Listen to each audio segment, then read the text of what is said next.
Now, Egypt's President Abdel Fattah el-Sisi has approved a controversial new law to regulate non-governmental organizations. It's set to make it harder for charities to operate inside of Egypt and threatens jail terms of up to 5 years if NGOs don't follow government restrictions.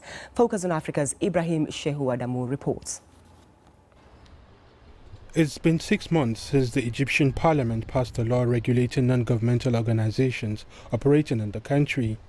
Local and international charities have condemned the regulation and have repeatedly requested that the law be dropped.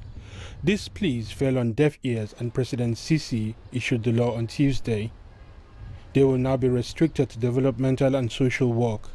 They will also be banned from receiving funds without permission and could receive a sentence of up to 5 years in jail if they violate the law. These NGOs are allowed to receive donations from outside or inside the country. The majority of the world nations monitor those NGOs to find out the source of that funding, and that is not wrong.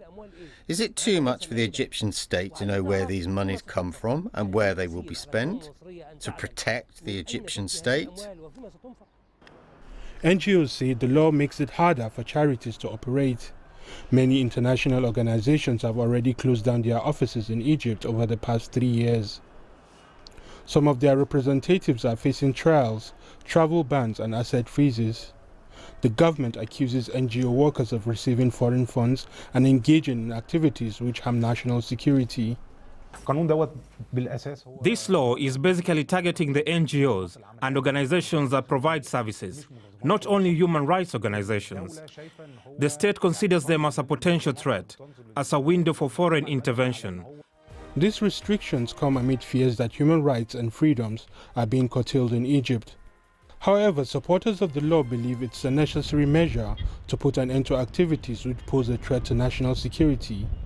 Ibrahim Shehu Adamu, BBC News.